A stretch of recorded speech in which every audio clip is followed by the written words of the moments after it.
Lemire was talking in our last segment about 68 million votes for Kamala Harris in this election, where Joe Biden got 81 million votes 4 years ago. So turnout in Democratic strongholds was a problem. According to the New York Times, Mrs. Harris's defeat is not entirely explained by the voters' embrace of Mr. Trump. After months of flagging voter enthusiasm, there were signs many Democrats simply failed to show up in key party strongholds. In Wayne County, Michigan, which includes Detroit, unofficial results showed Ms. Harris had won 6% fewer votes than President Biden had won 4 years ago. And turnout declined about 6 percentage points in Philadelphia County, Pennsylvania, according to unofficial results. Ms. Harris's vote total slipped while Mr. Trump's increased.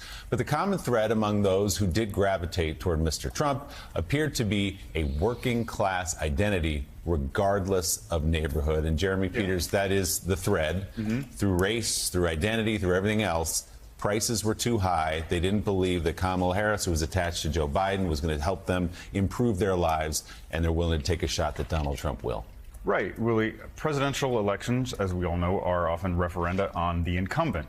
And in this case, even though she wasn't the president, she was seen as an extension of the Biden administration. And voters overwhelmingly felt they would be giving Biden a second term by electing her. I think you hit it on the head there with that line from our story about the way that people, the results of this election can't be explained solely by Trump and an affinity that voters have for him, because that's not true. If you look at the exit polls, something like 40% of the people who said they were voting against her. If you look at in the ways people, when they were asked, is your vote primarily for your candidate or against the other guy? And 40% said they were voting against her. So that tells you, to Joe's point, that something has broken down with the contract that voters in these urban areas, and it wasn't just urban areas, it was rural, it was suburban, that they feel like they don't have that anymore with the Democratic Party, that the Democratic Party isn't offering them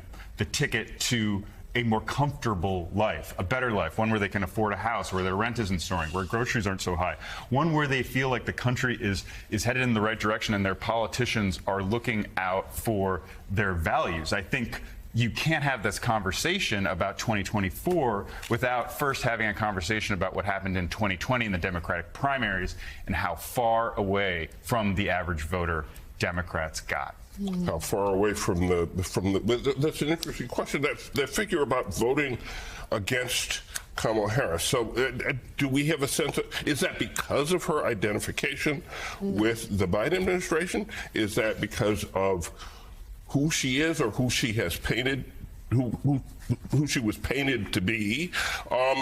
Some combination? You have any idea? Yeah, I think it's all the above, because when you look at how broad the repudiation was of her in the Democratic Party, it extended into just about every county in the United States. So I don't think there's one single explanation for why people voted against her, right? I mean, you're talking about black, brown, young, some old, you know, I mean, people who of all demographics, education levels, decided that they were going to support Trump in greater numbers. Well, canvassers that just, I hate them. I hate Joe Biden. I hate them with no, where'd that come from? I know her overall black support was like 86% or something like that. Yeah. So that was, I mean, that's still very high. That's a little bit lower than normal, but among Latinos, way down, and among the white working class, almost non-existent. Joe, jump in. Problem.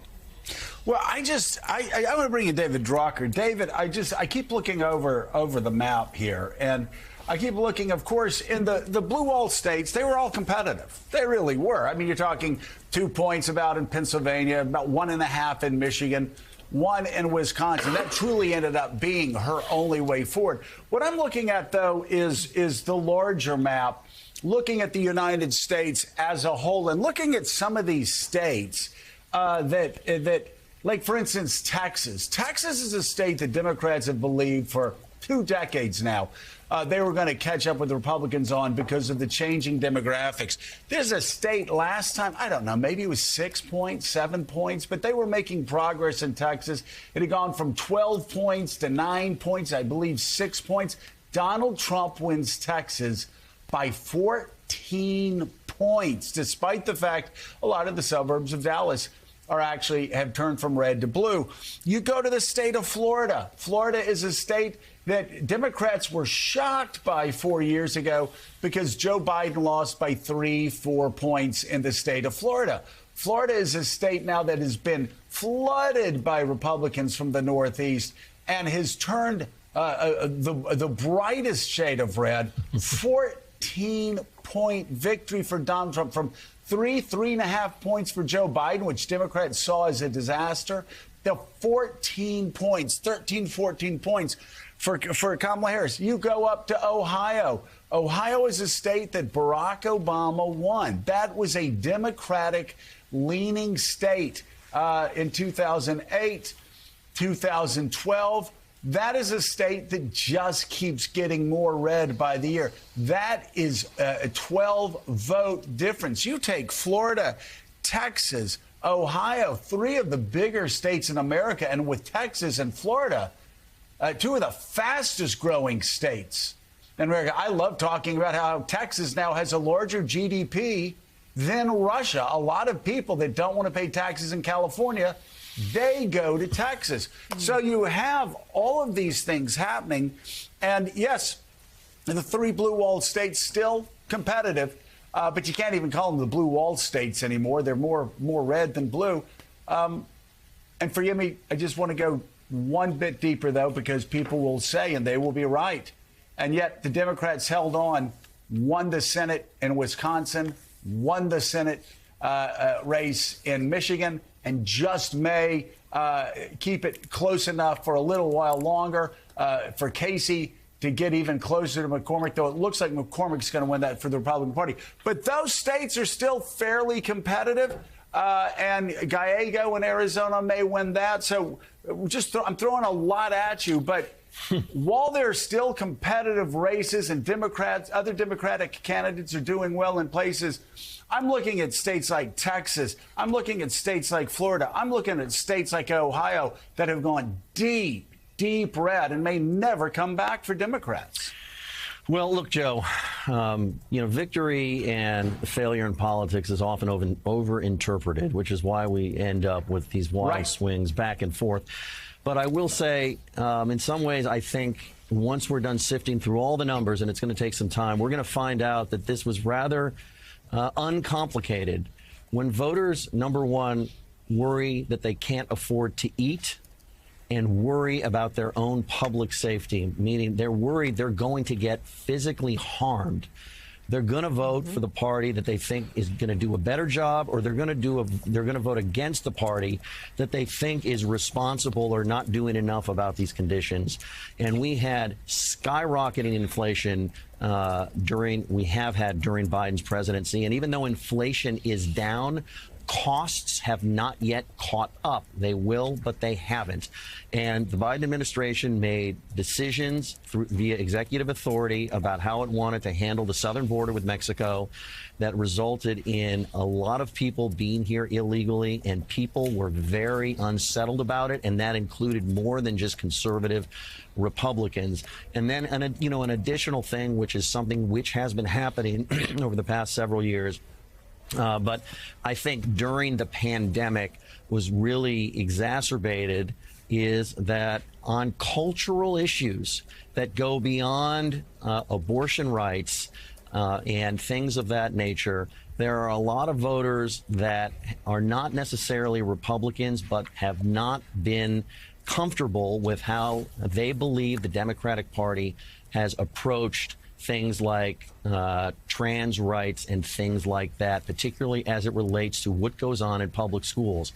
You can agree or disagree with it, but it is a fact, and I think it has helped Republicans in the suburbs sort of stem their losses that occurred during Trump's presidency. I'll say one final thing here, and that is that for the last, 10, 15 years, the Democratic Party was able to maintain a pretty broad coalition, first based around Barack Obama, a generational talent as a politician, and then around Donald Trump, a shocking president for many people that caused them to say, even if I, agree with a lot of his policies, I can't get on board with this stuff. And that was true, especially for a while after January 6th. Once Donald Trump became a more normal politician in their eyes because they got used to him, and once they had core concerns about going to the grocery store and affording the food that they needed, and were their neighborhoods safe, you can argue all day about how the news may or may not have been presented fairly. It doesn't matter. It's how they felt. I talked to voters about this across the swing states. This is what I heard. They were willing to say, you know what, I'm going to be for that guy, because when he was president, he may have acted like a jerk. And they told me this. I don't like the way he behaved. I wouldn't behave that way. But, he did a lot of normal Republican things, and I had more money in my pocket, and my neighborhood felt safer. Well, and they got numbed even to the most outrageous things that he said regarding executions, using the Army, the National Guard against political opponents, shutting down CBS because he doesn't like to edit. I mean, you could talk to him about it. They'd be like, he's not going to do that. He's just talking. It's all part of his shtick. But you can talk about that if you want to in a second. I do want to follow up on something that you said, because it's something that Democrats have never talked about. I've tried to get them to talk about it. They don't want to talk about it. You try to bring up, as we have on this program before, how Democrats and independents, as well as Republicans, feel about this wokeism. And they will roll their eyes and go, what is woke? Well, let me tell you, parents know what it is. It's their kids going to college or their kids going to high school, not being able to talk without fear of being canceled or fear of being shunned or fear of being knocked out. And as far as the transgender ad that we keep talking about, that we've been talking about now for a month now, there's a reason that the Trump campaign ran it 30,000 times, because they knew, just as party leaders in Wisconsin and across the Midwest have said, that concerns people. It seems Republicans are too extreme. So